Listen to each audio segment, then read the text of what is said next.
नमस्कार, मी आहे सुनंदन लेले. गेले 30 वर्ष स्पोर्ट्स जर्नलिस्ट म्हणून काम करतोय आणि ही आहे माझी कर्मभूमी, खेळाचं मैदान. किती दिवस गिरवणार आहोत तेच धडे, किती दिवस करणार आहोत मनाविरुद्ध काम. चला करूयात करिअरचे काही वेगळे चॉईसेस, निवडूयात काही हटके ऑड वाटा.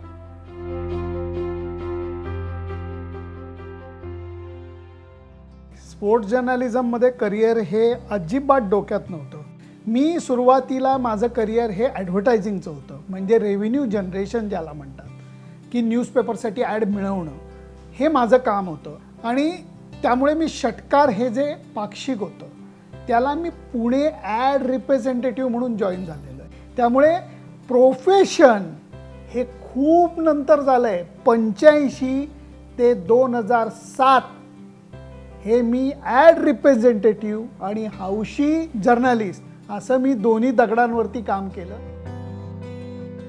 जेव्हा मला जाहिरातीचं करिअर थांबवून पूर्ण वेळ फ्रीलान्स जर्नलिस्ट व्हायचं होतं, त्यावेळेला थोडीशी आम्हाला धाकधूक होती आणि माझ्या पत्नीचं आणि माझ्या आईचं म्हणणं असं होतं, प्रयत्न करून बघ, नाही तर तू जाहिरात क्षेत्रात परत येऊ शकतो. इतका खुलेपणा हा त्यांच्यात होता. आणि मी देखील अजिबात अहंकार ठेवला नाही की आता इथंच करून दाखवून, असं काही नाही. फ्लोप्रमाणे जात राहिलो. ही तयारी ठेवली मनामध्ये की वेळ आली तर परत स्पेस सेलिंग करायचं. त्यामुळे तो कॉन्फिडन्स होता. 7 साली ही उडी मारली आणि देवकृपेने 9 साली मराठी न्यूज चॅनल आले, त्यामुळे तगलो. $5 बॅकपॅकर लॉजमध्ये राहण्यापासून मी सुरुवात केली. याच्यामध्ये मी कमाल केली वगैरे असं नाही, कारण उद्दिष्ट लाईव्ह क्रिकेट कव्हर करणं हे होतं, 5 स्टार हॉटेलमध्ये राहणं हे नव्हतं. तर ते क्रिकेट, लाईव्ह क्रिकेट कव्हर करण्याची जी नशा होती, तेव्हा मला क्रिकेट बघायला आवडतं, लिहायला आवडतं, बोलायला आवडतं. मी राहायचो शनिवार पेठेमध्ये. उजव्या बाजूला नुमवी, जिथं असंख्य गाण्याचे कार्यक्रम व्हायचे. डावीकडे रमणबाग, जिथं सवाई गंधर्व व्हायचं. पलीकडे मॅजेस्टिक होतं, तिथं मॅजेस्टिक गप्पा व्हायच्या. या सगळ्याचा पुरेपूर आनंद मी लहान वयापासून, कॉलेज दशेपासूनच घेतलेला आहे. आणि कित्येक वेळेला या सगळ्या रसग्रहणामुळे, रसिकतेमुळे जी गोष्ट लिहायला 5 पॅरेग्राफ लिहायला लागतील, ती 4 ओळीत सुद्धा लिहिली जाऊ शकते. त्यामुळे मराठीमध्ये व्यक्त होणं हे नॅचरली आलं, मराठीमध्ये बोलणं हे नॅचरली आलं. क्रिकेटचं ओरिजिनल खेळलेलं असल्यामुळे, ज्ञान असल्याने मी क्रिकेटचे चुकीचे प्रश्न विचारत नाही. आणि मला प्लेयरचं यश अपयश काय असतं, मनस्थिती काय असते याचा अंदाजही स्वतः खेळलेला असल्यामुळे रिलेशनशिप जुळायला मी घाई करत नाही. कारण लहान मुलं सेलिब्रिटी यांच्या अंगावरती धावून गेलं की ते बॅकफुटला जातात. वेळ द्यायला लागतो, त्यांच्या कलाने घ्यायला लागतं. बेसिकली मी मनामध्ये वर्ल्ड ॲडॅप्टर प्लग घेऊन फिरतो, म्हणजे कुठल्या याला काय लागेल हे परफेक्ट तुम्हाला कळलं पाहिजे. कारण एक लक्षात ठेवलं पाहिजे आपण सगळ्यांनी, की जो वाचक आहे किंवा जो दर्शक आहे तो सगळा क्रिकेटचा किडा नाही आहे. आत्या, मावशी, काकूसुद्धा आहेत ना त्याच्यात. मग त्यांना सोपं कसं वाटेल, त्यांना कसं कळेल आणि रंजक कसं करता येईल, ते रंजक व्हायला पाहिजे ना. कारण रंजक नाही झालं तर काही मजा नाही. त्यामुळे त्याच्यात हसी मजाक पाहिजे, गाणं पाहिजे कधीतरी. ते केलं की मग मजा येते. बोली भाषेत मी लिखाण करतो, बोलणं सुद्धा बोली भाषेत करतो. टाईपकास्ट नाही करायचा. प्रश्न छोटा पाहिजे, उत्तर मोठं पाहिजे, तर ती मुलाखत चांगली. जसं उदाहरण देतो, 11चा वर्ल्ड कप आपण जिंकला, त्याच्यानंतर सचिन मुलाखतीला आला.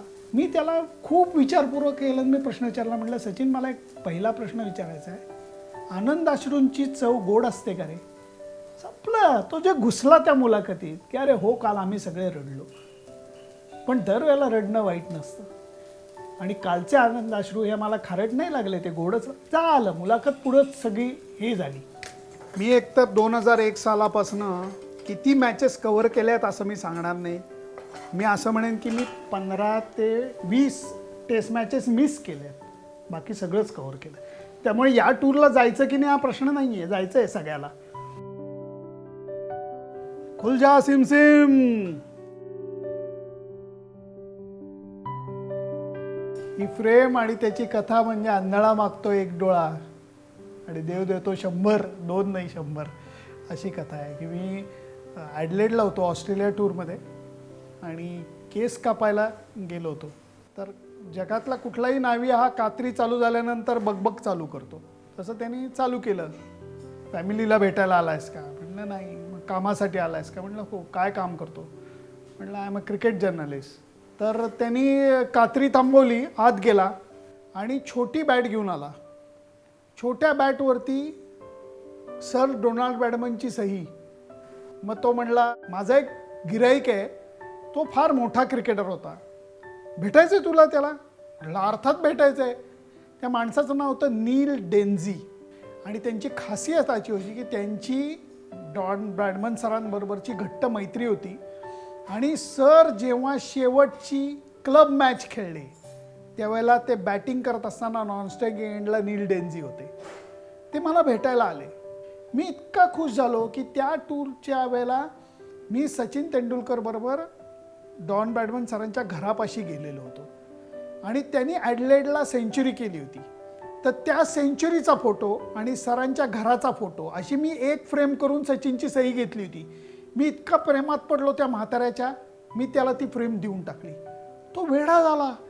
दुसऱ्या दिवशी मला लुईचा परत फोन आला आहे, शॉपमध्ये ये म्हणलं लगेच. मी गेलो. नील डेन्झी पण तिथं आले होते. शॉपमध्ये बाकी कुणी नव्हतं. त्यांनी मला डोळ्याला पट्टी बांधली आणि मला खाली बसवलं. म्हटलं काय चाललंय काय? आणि नंतर मग ते 2 मिनिटांनी आले आणि ते म्हणले आता पट्टी उघड. ही फ्रेम दाखवली मला. ही फ्रेम तुम्ही जर का पाहिली तर कमेमोरेटिव्ह स्टॅम्प्स आहेत. इथं जर का पाहिलं तर सरांचं स्पेशली मिंटेड 1 आऊंस म्हणजे 1 तोळ्याचं गोल्ड कॉईन आहे. हे सगळे स्टॅम्प आणि याचं सर्वात अमूल्य गोष्ट म्हणजे याच्या काचेवरती बाहेरच्या बाजूला सर डॉन ब्रॅडमनची सही आहे. मग हे पाहून मी रडायलाच लागलो. आनंदाने मी रडायला लागलो. नील डेन्झीनी मला मुलासारखं अक्षरशः थोपटलं की काम डाऊन. तो म्हणला son I am getting old, त्यामुळे ही गोष्ट मी सांभाळू शकेन वाटत नाही. I think you will be able to handle it better. म्हणून मला ती फ्रेम देऊन टाकली. तेव्हापासून अव्याहतपणे मी नील डेन्झींना भेटतो आणि आजही आम्ही त्या ॲडलेडला गेलं की केस कापून झाल्यानंतर वाईन पितो, किती वाजलेले असू देत. मी मुक्त संचार करतो सगळ्या मीडियामध्ये आणि BBC वगैरे काम करताना पण खूप शिकायला मिळालं रे. रेडिओच्या माध्यमात काम करायचं असलं तर दृष्टीहीन माणसाला चित्र दिसायला पाहिजे असं तुम्ही बोला. आणि ही जी गोष्ट होती ही मला इतकी काही शिकवून गेली. अशा खूप गोष्टी आहेत. त्यामुळे हे शिकत गेलो आणि सोशल मीडिया हे मी 2008-9 साली न्यूझीलंडच्या टूरला मी चालू केलं. आणि आजकाल जमाना असा आहे की सगळ्या गोष्टी सगळ्यांना भरपूर प्रमाणात बातमी म्हणा किंवा कंटेंट म्हणा हा खायला मिळतो आहे. मग तुम्ही तुमचं वाचायला कसं लावणार? तर तुम्ही वेगळं असलं पाहिजे. तुम्ही 10 लोकांना भेटा, विचारा, किस्से कहाण्या समजून घ्या, इंट्रिकसीज समजून घ्या. हे करून मग तुम्ही तुमची कॉपी तयार करायचा प्रयत्न करा. एका पत्रकाराला सुद्धा हे लक्षात ठेवलं पाहिजे की उद्या मी शूटिंगला चाललो आहे, मी स्टोरी करणार, मी ओपनिंग कसं करीन, मी क्लोजिंग कसं करीन, मी मध्ये किस्सा कसा सांगीन, त्याच्यात व्हॉईस मॉड्युलेशन कसे आणीन, फ्रेममध्ये काय मजा आहे. त्या कमीत कमी गोष्टींचे अवेलेबिलिटी असताना तुम्ही त्याच्यात अजून सुंदरता कशी आणाल या गोष्टींचा विचार केला पाहिजे. प्रकाशाचं ध्यान तुम्हाला असलं पाहिजे आणि त्याचबरोबर तुम्हाला हे सगळं करत असताना एक सुंदरतेचा ध्यास पाहिजे. असंख्य वेळा असं झालं आहे की खेळाडूंना रिक्वेस्ट केली आहे इंटरव्ह्यूला म्हणा किंवा बाईटला, ते नाही म्हणलेत. ऑब्व्हियसली असं होतं. कित्येक वेळेला असं होतं की डेडलाईन चुकते, कित्येक वेळेला असं होतं की जागा नसते, तुमचा बेस्ट फोटो जात नाही, तुमचा बेस्ट जो शॉट असतो तोच नेमका ऑफिसमधला एडिटर कट करून ठेवतो.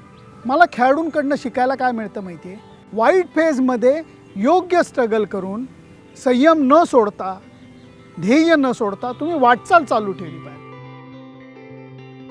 आत्ताचे लोक येतात, पालक येतात, पहिल्या कोचिंग कॅम्पला पाठवतात आणि मुलाला म्हणतात की IPL खेळेल का? थांबा ना.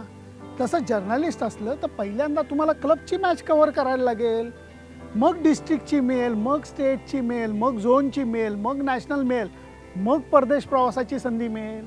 त्यामुळे ती घाई नाही केली, संयम ठेवलात, प्रेमाने ती गोष्ट, याच्यामध्ये तुम्हाला लेखणीवर प्रेम करता यायला पाहिजे, कॅमेऱ्याच्या लेन्सवरती प्रेम करायला यायला पाहिजे, माईकवरती प्रेम करता यायला पाहिजे आणि त्याच्याबरोबर निगेटिव्हिटी नसली पाहिजे.